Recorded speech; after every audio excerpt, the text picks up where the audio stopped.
Hi friends, it's Janine Richards from Q101. Welcome to The Tour Life.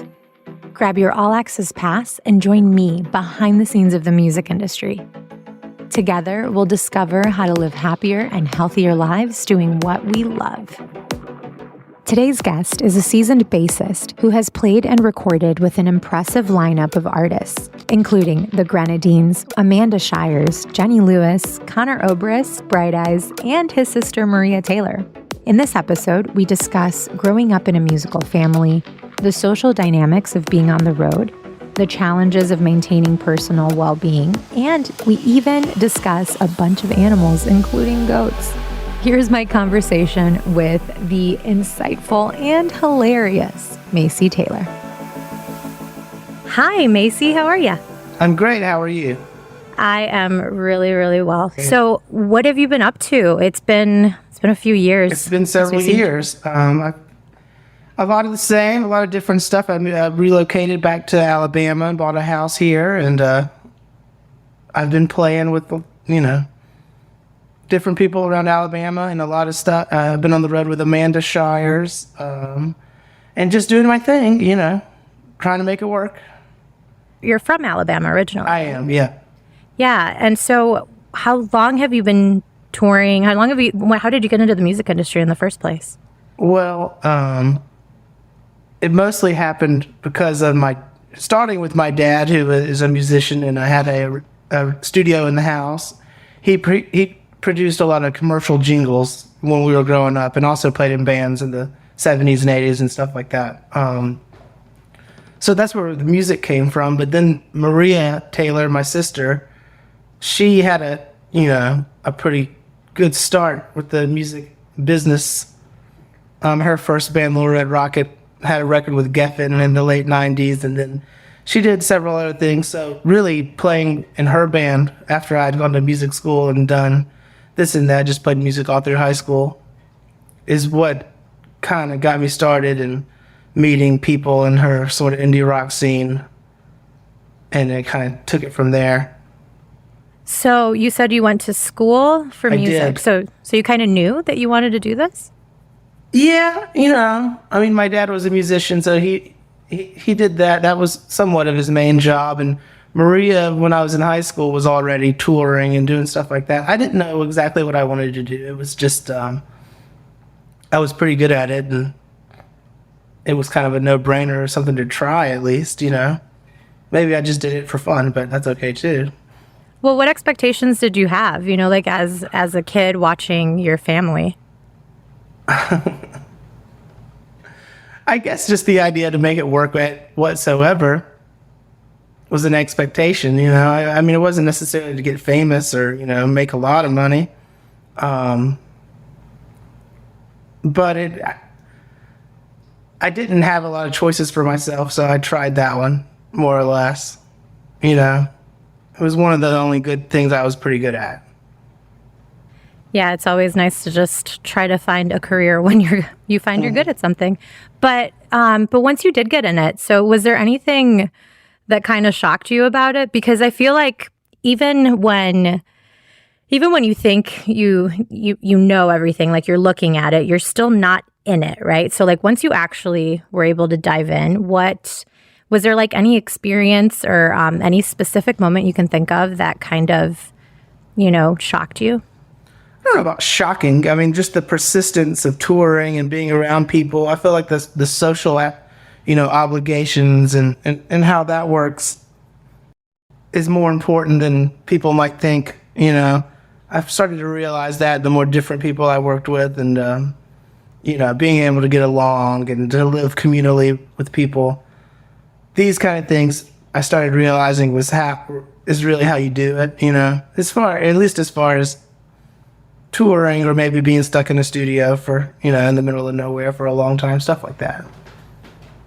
Yeah. So what was it like, being stuck with a group of people for the first time? Did you have any experience with people you maybe didn't get along with? Like how did you deal with that? Well, usually, maybe unless they're the boss of the situation, but people that don't really get along well with others, they don't last that long in most situations. But, you know, everybody's going to have their thing. You know, there's going to be, you know, once you learn everything about somebody, you'll learn their positives and negatives. And learning to deal with other people's faults and let them be themselves is kind of the most important thing. When did you learn that? Trial and error. But I guess I never said I started touring regionally in 2004, and then 2005 did some national tours, and it's been, you know, sometimes hectic and sometimes on and off since then. So about 15 years. But you know, I toured with my sister, and her band was the first major experience. So with her, and also when we did that initial one and several afterwards, my younger sister was in the band too. So I had a lot of experience with my siblings, which some people say they would never be able to do, but maybe that kind of helped get used to being around other people, because we would get into like crazy fights and stuff like that, but maybe we were kind of used to that from growing up. So we were able to kind of let it roll off our shoulders. And I do think I have joked that I'm a professional brother sometimes. Oh man. So that's interesting. So traveling with siblings, and I was pretty much an only child because my brother is almost 10 years younger than me. Right. And uncle brother. Right. And so for me, it was definitely difficult working in like team situations and stuff Sure. as I got older. So for you, do you think that maybe there was like, maybe it helped or hurt? Like, was there any way that it hurt for you to have been with your family at first? Well, I don't know if it hurt. I was used to stuff being in a very personal light, you know, from not only working with family, but I still say the majority of people that I've worked with has been on a more social than professional level. So it's maybe hurt me in that sense to phase into more professional stuff, to where maybe I'm in a situation, which I have also been in, where I was hired and I'm meeting everyone for the first time for a job, and then, you know, you're stuck with them, and it ends up in the same place though, usually. It kind of has no choice but to end up there. But I do think the first time I realized it wasn't just a bunch of friends having fun, it was harder, you know, to get through that. Yeah, I mean, I'll tell you, that's the impression a lot of people have. It's definitely the one that I had, right? You know, you meet people and you don't realize that they're working. You know, they're doing a job, and you know, you want their attention, and you know, you guys have like meet and greets after, and everybody's trying to talk to you. And how do you deal with that? You know, that like being working and then also having to, you know, be social. Right. You just have to find your time during the day, maybe take a walk, maybe it's exercise. But you need to get your moments in, alone time or whatever it is you need, in order to deal with all the other stuff. You know, it takes a while for that to get taxing too, because I've seen people on the road. If you're on the road for a month, you know, the first week and a half is fine, and then you see everyone get tired, and you know, they start having to do it every day, and you get a sense of it. That's when the work really starts, and that's when you need those moments to yourself, or however. So I'm just curious, like tours, I know you guys do like separate runs and you get a little bit break in between, maybe like 3 or 4 days. Do you think the industry is kind of looking toward separating it and giving you a little bit of structured time out in between runs, or is it just kind of like whatever you guys can book? It depends on the group and what they're doing. I mean, some people would wish they could stay out constantly, but then if a record's on a real big push and you're doing the whole cycle, you know, it could be the better part of 2 years with just little holes in between off. It just depends. I don't know if it's pushing one way or the other as far as that goes, but I do know that, you know, you have to do it to make money. Yeah. I mean, it's possible. If you can get booked, you can go out there and make money and stay on the road all the time. It's harder to assume you're going to sell records. Yeah, that makes sense. Yeah. So when I reached out to you, you said something to me that I thought was really great. You said that you were damaged goods. Why did you say that? I don't know. I guess just I've been on the road so much and experienced a lot of the good and bad parts of it. So, like what?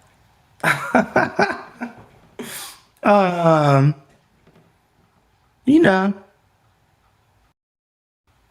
I've been out there drinking too much and those kind of things, and had to calm that down, at times, or figure out how to be a little healthier with those kind of things, and just long stretches on the road. It's affected friendships and relationships, and,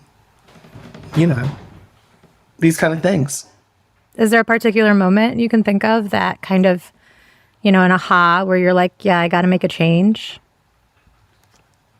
Not really. I mean, just getting older with that kind of lifestyle, it seems, when you start, I was maybe 21 or so when I first started. So that's a college age to where it's easy to party every day and not even think about it. And then 10 years later, my friends are getting married and 3-day hangovers. More stable jobs, and 3-day hangovers and stuff like that. It just becomes more apparent socially and physically in your life. Yeah, I guess it catches up to you, right? Right. Yeah. Yeah. So what are do you remember kind of when because it happened gradually, right? Mm-hmm. So what changes did you notice you started making over time? Eating better and just giving yourself a break. Maybe not going so hard every day, pacing yourself. And if it needs to be just like pure, abstinence, sometimes that too. Yeah, pure abstinence can be rough, right? It's very hard, yeah. What's something that you didn't expect to deal with on the road that, you think could have, like if you knew, could have prepared you? Or even just coming home? Right. I don't know. I mean, I get homesick. I'm prone to getting homesick a lot, so just dealing with that constantly. I don't know if that ever gets easier. Maybe it just gets gradually harder, really, to the point where it just gets confusing. How does it feel when you're homesick? Do you feel trapped and unable to get, the relief that you want? How do you find relief when you get home, finally? Or if you can't get home?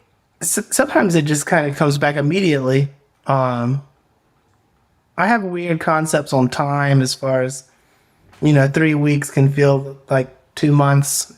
The arc of time and how it all works out sort of feels the same to me, anticipating getting home. It kind of comes at the same time. And then there's always a part of you that feels like time at home stands still. And sometimes some parts of it does. You get home and you feel like nothing's changed. And then the other, side of it is things obviously have changed and you're not a part of that. And that can feel a little weird. Yeah, I get that. That sounds familiar. So how do people around you deal with that? Like if they know that like so many things happened, like do you get bombarded with like a lot of input, and then like how do you deal with catching up? I try and stay present with everybody the best I can.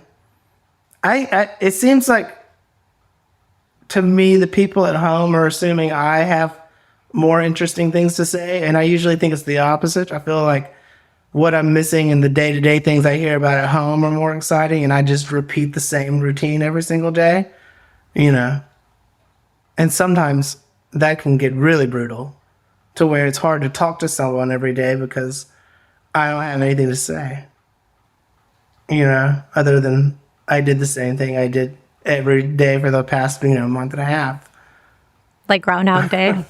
It's kind of like that, and that's when you can't remember what day it is. And, you talk about a certain time and you remember it, but you might have done, same routine with the same people for whatever.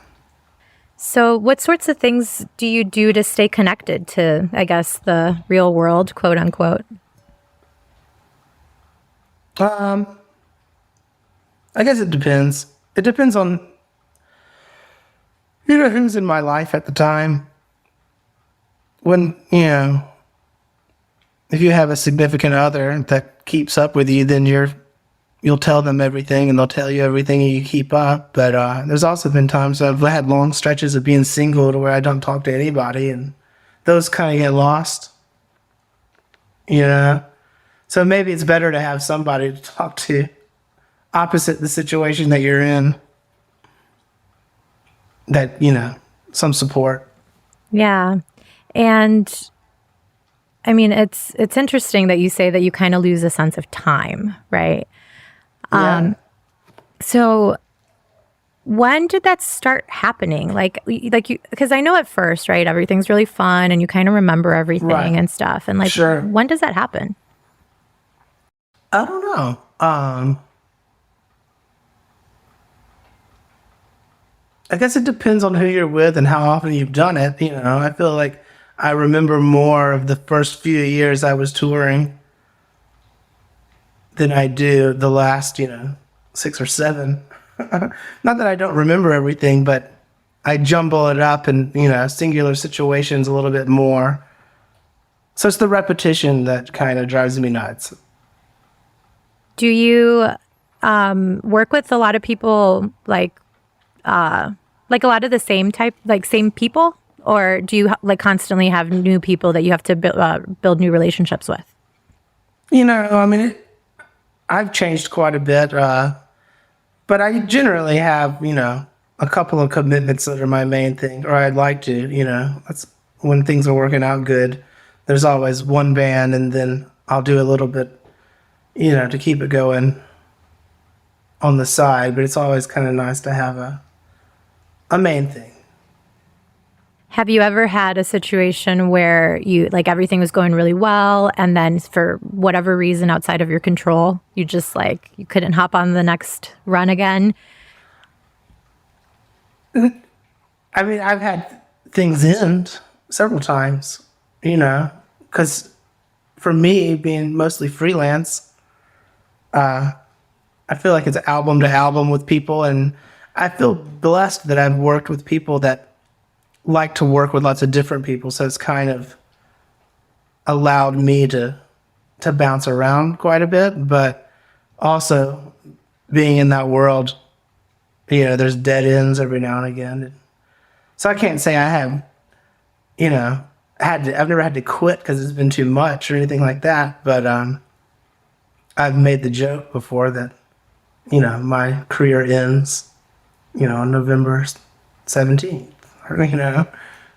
Then I'll have to figure something out. But luckily, usually the phone rings after a while.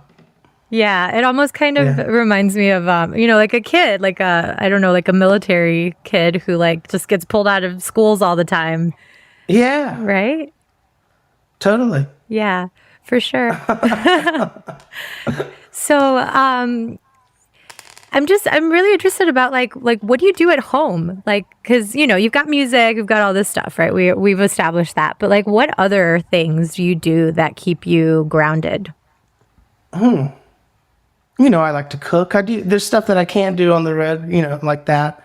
Just normal things. I also play music at home, and there's kind of a different world that I'm involved with around Alabama right now that is kind of like alternate kinds of music that keep me busy at home, like jazz trios and stuff like that. That's a little different than what I would, the kind of work I would get on tour. So, different kind of practice routines and whatever. But, you know, I just like to be home and like clean the house and stuff, just something normal, you know, and that kind of, you start to miss just your general things that you don't think about. Yeah. So you work on other projects that some of them have to do with music, some of them don't, some of them are just kind of normal stuff. Right. Yeah. So when you said you like to cook, so is there any particular type of cuisine you like to cook? Like, I don't know, you're in the South, so I'm sure you have some amazing stuff. No, I don't know if I'm like a Southern cooking kind of guy. Maybe a little bit. I do barbecue sometimes. I guess I like stuff that takes all day, so I like to make stews and soups and tomato sauce and stuff like that. I definitely like stuff that I can make a day out of it. And barbecue could be the same kind of thing. Cook it for 8 hours, that kind of stuff. Yeah, just like enjoying the process, right? Yeah. Yeah. So one of the projects that I think you're involved in, right, is the Moonstone Festival? Yes, my girlfriend, Lauren Elizabeth, is the curator and creator of the Moonstone Festival here in Birmingham, Alabama. And it's pretty cool. It's going to be all female-based rock bands. It's a one-day festival. I'm going to play with my sister, who is lucky to be booked on the festival. I'm happy about that. And, you know, I've really been more of just support for Lauren and, you know, just a fan of what she's doing. And it's exciting to watch it take shape. And as we get closer to the day.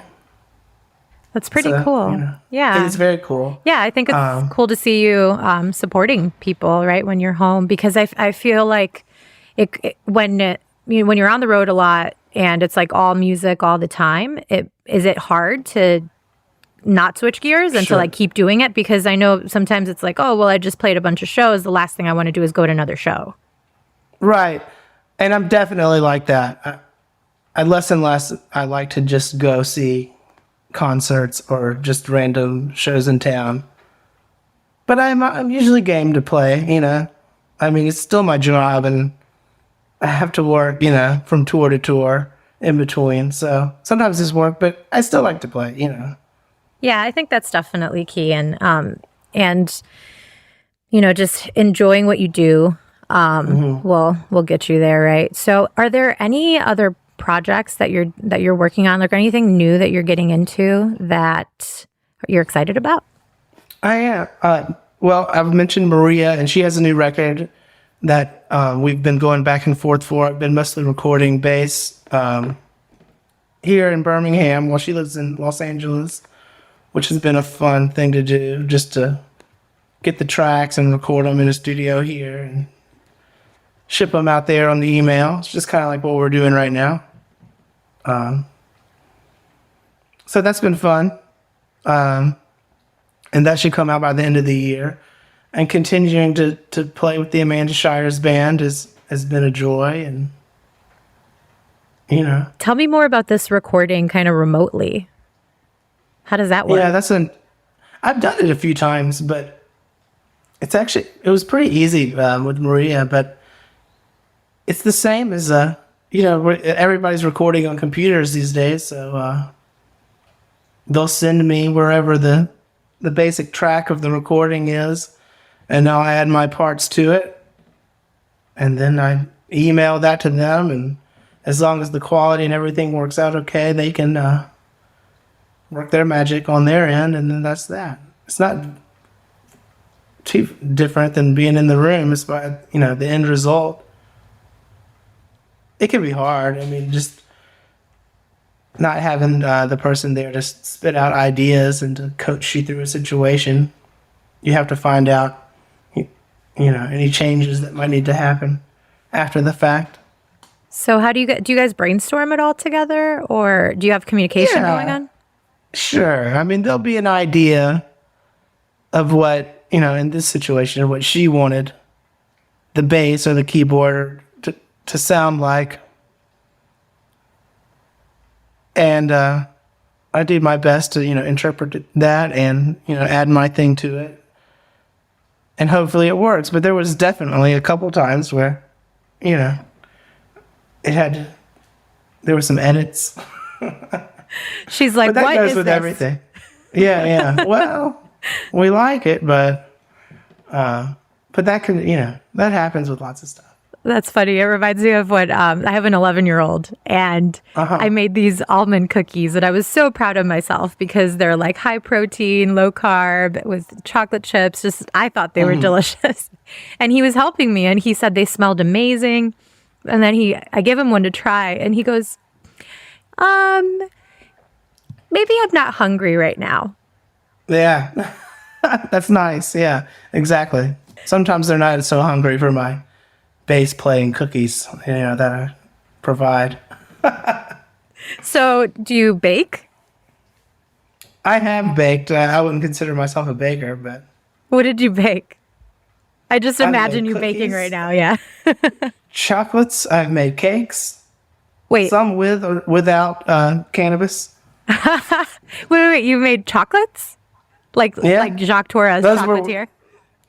I wouldn't consider myself a chocolatier. It was an amateur level beginner class in chocolates, but they tasted well and they tasted okay, and it was medicinal, medicinal. The best baking. kind. Yeah. That's amazing. Yeah. Cool. So is there anything that let's kind of go back into kind of like the wellness thing, because it seems like, like you're pretty chill about stuff, right? Right. So is there, like, let's say, think about like the times that you get really stressed out. Sure. What do you do? Like, how do you handle that? If there's a bad night, I guess the best thing I can do is to try and reset the next day. Because if you're going to carry some negative stuff around with you, it's just going to, build and get worse and worse. So that sort of mindset to just kind of forget it. And I guess it just depends. I don't know. Where did that mindset come from? It just kind of happened. Maybe I realized that's what was going on. I mean, there's been times to where I wanted to leave, I've definitely felt late at night after just being overwhelmed that I felt out of place and I didn't want to be there. And even, justifying not leaving, thinking of how the band could keep playing without me, and being pretty sure that when I woke up in the morning, I was going to get on a bus or something like that. But then you realize what you're doing.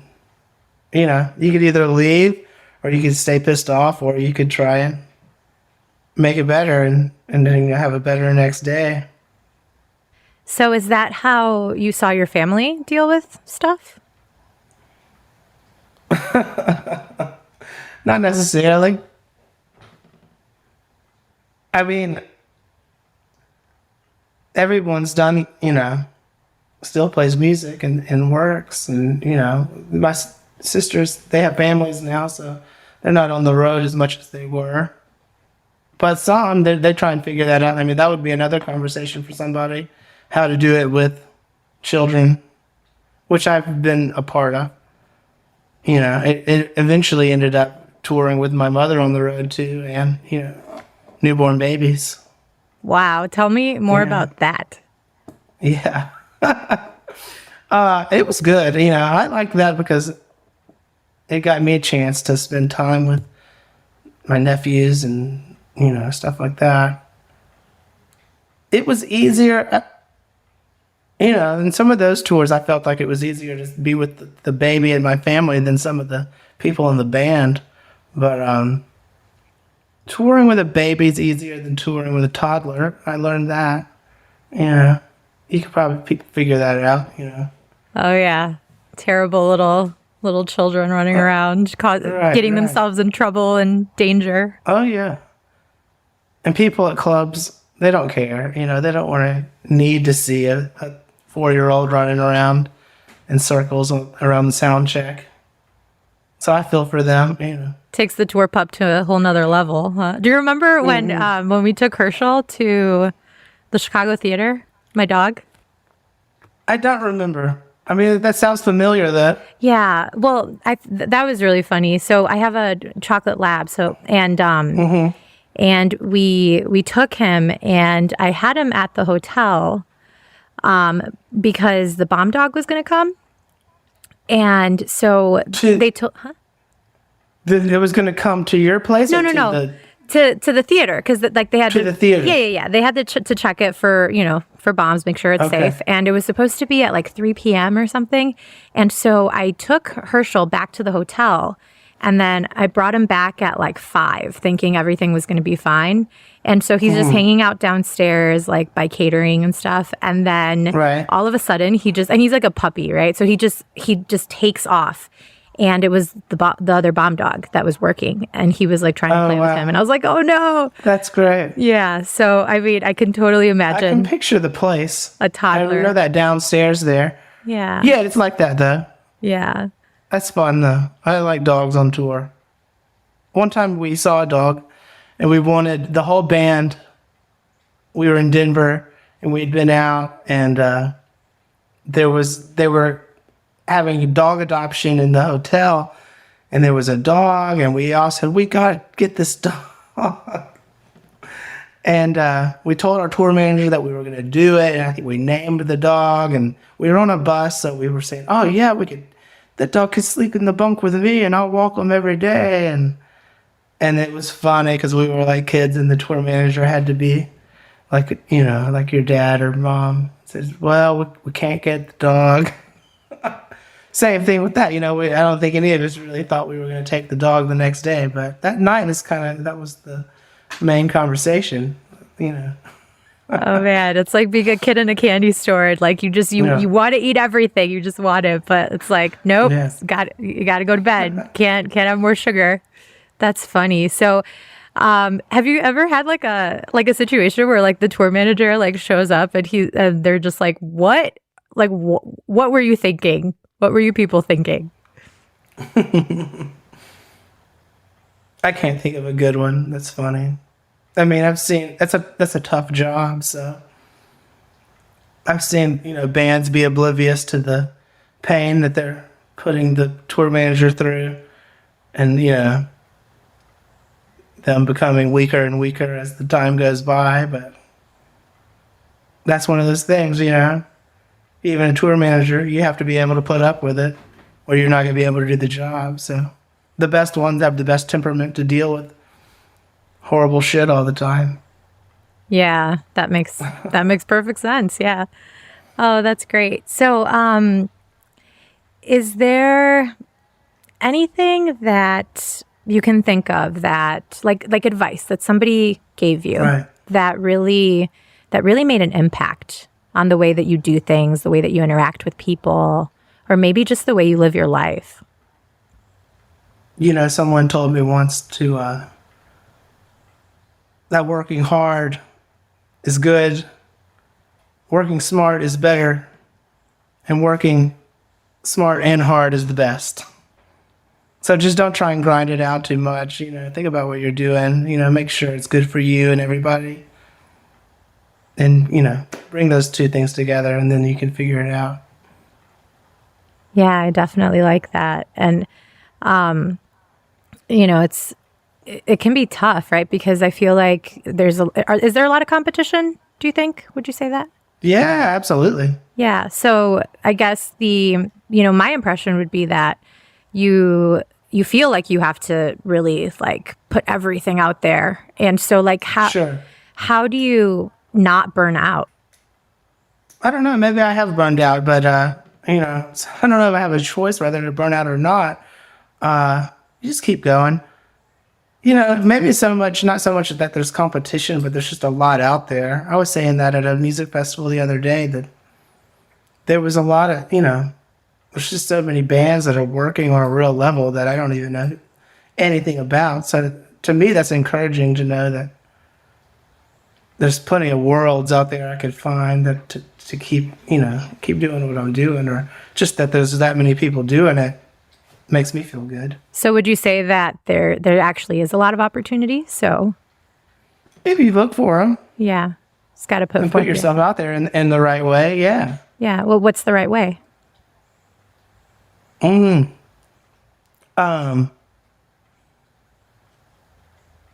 guess I could struggle with that. There's a social aspect that I don't think I'm good at, but keeping yourself out there and available. I wouldn't consider myself a good networker or whatnot. Some of that stuff kind of makes me roll my eyes a little bit, but I want to stay current with everybody and try and expand that as much as possible. Does your job now, your career, like, does it force you to be on social media? And do you want to be on social media? I don't do so much of that. And sometimes I think I should do it more. But I think I try and stay, I don't know. I mean, there's different camps in that, but most people I know that are working a lot with people, it's not because they're blowing up their social media. I think that's more of a personal thing. But I've had the thoughts that maybe I should put myself out there as a brand of a musician or whatever, because maybe that could, more work would come my way. So I can't say for sure that kind of thing. But I think the more personal connections are better, to stay real. Because so much of social media can be kind of a fake world, that you think means something but really means nothing. Yeah, I feel like a lot of people kind of, they're trying to build a brand, right? No matter what they're doing. Yeah, I get that. Yeah. And so authenticity, right? What you would say is important. Exactly. Yeah. So is there anything new that you've tried recently as far as getting yourself out there that's like kind of thinking out of the box that like you never would have thought would have worked maybe, like 10 years ago? I don't know. I travel more. I lie about stuff. I have a resume that says I live in Nashville, or a resume that says I live in Los Angeles, stuff like that. But fake it till you make it. I can't. Yeah, exactly. No, that's a good one. That's very true. But I can't say I've had any epiphanies or anything like that. But it's still just kind of big or small, taking the opportunities. I usually like to say yes to stuff until I can't. Yeah. Would you say that you don't turn most things down, or do you? Like I said, it just depends. If I can do something or help somebody out, I'm probably going to do it, and that you never know what that's going to lead to. So would you say you're really adventurous? I don't know if adventurous is the word for that, but I'm willing to see what happens. Yeah. Well, so what's something unexpected that happened, like where you kind of were like, yeah, I don't know if I should really do this, but what the hell, might as well, and then like turned out good?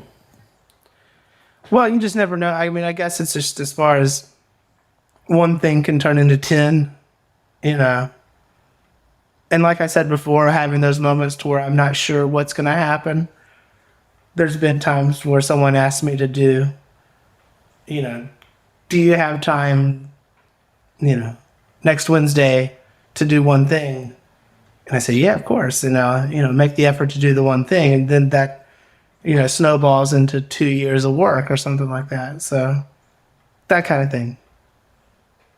You never know. So how does that uncertainty affect, other aspects of your life? So, does it provide any sort of stability, or are you always kind of on your toes? I'm always on my toes. I have moments of stability. I wish I had more of them. And some of that could be just my fault. But, the more it's happened and more it's turned around, the cycle of things, I'm just kind of keeping my fingers crossed that the cycle is going to happen. I got to accept the downtime, the slow times and be ready for the fast times when, the opportunity presents itself and not get lost. Are you doing anything to not get lost? Kind of to get you like some sort of, stable footing while you're not on tour or something, kind of prepping in any way? What do you mean exactly? Like an example? Yeah, I mean, if as a freelancer, right, you don't always know like how long a job's going to be or like how Sure. Whether the money's going to be rolling in. You're not always on retainer. Most people aren't. So like, how do you deal with that? Especially like now that, you have to think about like health insurance and like retirement and like just all of these things that are just like provided by normal, right, quote unquote, normal jobs that aren't provided for you. Sure. Retirement, I don't know if that's an option. Health insurance, I have some right now, but nothing, it's not that great. I could have always been better about that. But, there's people that in Nashville, there's several, music cares Nashville that'll help musicians, push them to get what's available, So tell me more about music cares. A drummer just kind of pointed me in the direction, and all they really did was help me through the affordable healthcare marketplace and find something that would work for me. So I'm, going to try that next year, just keep that going for now. So there are some resources? There are, yeah. I mean, that's probably easier in more of an industry town. I don't think if you're in Tulsa, they have a lot of people, helping you through that lifestyle. Or in Birmingham, for that matter. So what keeps you in Birmingham? Like I said, I think I've just always been so homesick. It was just like a home base that's like kept a certain comfort level for me. And even when I lived in LA for the better part of 2 years, and I wanted to buy, the whole time I thought, eventually I could try and buy a house in Birmingham. Then I did that the first chance I got. So I don't know. I mean, I try to work out in Nashville a little bit more these days, just for more opportunities to, stay on the road. So would you say that picking a home base that feels comfortable, where you're close to people that is really important when you're doing a lot of travel? I'd say it's important for me, but it's not important for everybody. I mean, I don't know. I wouldn't say I'm as career-oriented as most people, because I'd probably live in Nashville, or I would have stayed in LA. I guess I get a taste of what it's like in all these different places from touring and working there, but I'm quick to try and only have like one foot in that world and be able to get out of it. And I don't think that's a good thing necessarily, but it's just how I am. Yeah, it can be. It's really personal. Yeah. So I've actually heard the term professional homeless person before from someone, like jokingly, I think. I get that. Yeah. And so would that be kind of like the opposite? Like traveling a lot? Maybe. I mean, but then you can be anywhere you want, I mean, I've moved out of places because I knew I was going to be on tour so long that, I would just be, it didn't make a difference if I had a place to live or not. So I chose to just make more money and figure it out after the fact. So that's kind of like being a professional homeless person. Yeah, professional nomad, same thing, right? You're paid to couch surf. Yeah. It's your job. That's awesome. It's so interesting, a lot of these things. I've said I'm a professional mover that plays music for, an hour and a half a night, but mostly just driving and moving stuff around and loading stuff up. Yeah, just a guy in a truck, guy in a van. I said that to my dad the other day, who was going to come to a show with me, and it was going to take, 3 hours there and back, and we weren't going to do much other than just show up and play. His eyes. It just seems like a lot of driving. I was like, that's really all I do. The music is a small part of it. Most of it's just driving and sitting around. That makes me laugh. When you're familiar with Groupon, right? Yeah. So I worked there right out of college, and we would always joke around and be like, oh, we're just slinging coupons all day. Just selling coupons, cutting coupons. That's it? That's it. Yeah, No big yeah, deal. just clip it on. Basically. Oh, that's so good. All right. Well, we are almost out of time. So I wanted Great. so you already told me one of the best pieces of advice that you got. What about something that you came up with that you've told somebody who maybe you saw struggling that you want to share? One thing I've said, this kind of just popped in. I don't know if this is advice or not, but if you're on the road, however long it is, 3 weeks, 5 weeks, I kind of look at it like one day or two on the job. So, when you leave, if you have a place to live, you kind of clock in and you're at work the whole time. It's like 24/7. Then you get home and then you kind of you clock out and you sit down on the couch and you go, wow, that was just this one singular experience. It lasted 2 months, but I don't know if that's advice or not, but it's just like a way to look at it, just get through the day. Maybe that day's, going to be 3 weeks, but it's just one thing, that you can get there. Yeah, it's do a good job. You can do anything for however many seconds, right? And get through it. Yeah. What was the motivation for the podcast? So I started getting into, I wanted to take care of myself. Like a couple of years ago, I started working out at Orange Theory. And I started getting better at like fitness wise at everything. And then I started working on my nutrition stuff. And then I don't know, I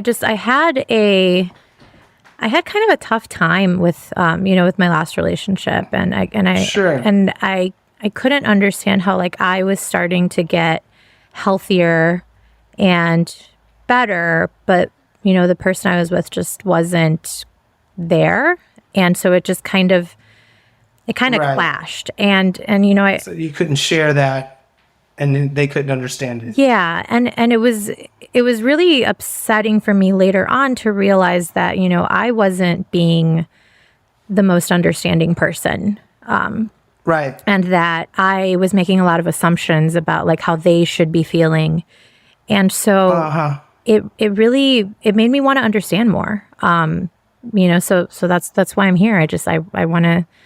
So the goal for you is more to understand. What the mindset of someone in the job in the music world on the road would have, just in general, as it might compare to your life at home, or is it how? I guess it's both. And then how are they able to stay healthy? Yeah, whether it just be mentally or physically, Yeah, it's both, and I know everyone's still on their own journey. They're all kind of doing their own thing, and trying to figure it out as we go. But I think. Opening that conversation and like really letting people know that it's okay to not be okay. And it's okay to work on yourself. Yeah. No, exactly. That's the biggest part of this kind of job or just life in general. As you get older and as I think about it, it's just learning how to be yourself, with the good and the bad. You're going to have to accept the bad stuff. And bettering yourself, through those, as you figure it out. Yeah, I'm really excited. I love this. It was great talking to you.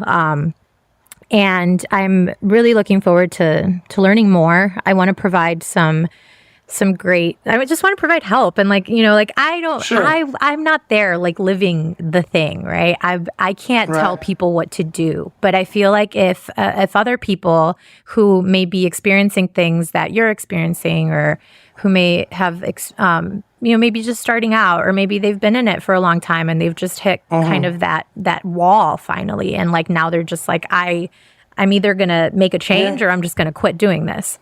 I want them to be able to hear from other people, because honestly, like you guys put on the shows, and like I'm a fan, and I want you to be able to keep doing what you love. Totally. Yeah, and there's other stuff that I'm sure people get into as far as diet and exercise on the road, which could make a big difference. I depending on who I'm with, sometimes I'm healthier on the road than I am at home, which people don't get because people can be so tuned into that kind of thing. Maybe it's just them, or while on tour, keeping it, healthier. You know what I mean? Yeah. So what advice do you have for me? Like, what would you like to hear and learn more about, and what type of, stuff do you think would help? I think that would be, I'm sure you'll get that from more people. Where to eat, what to eat, how to exercise, how to find the time, best times to do this and that, Yeah, for sure. Because it just seemed like more of like a health and awareness type thing. And I don't know if I provided much into that other than just my mindset of being on the road a lot and how I go about it. But I think that'd be something I'd want to learn, is other people's processes, with their routine and what they do.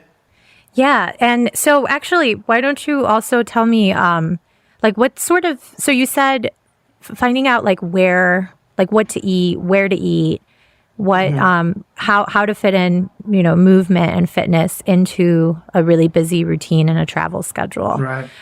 So what sorts of things do you think would work? Like a list of different places you could eat in a city, or like.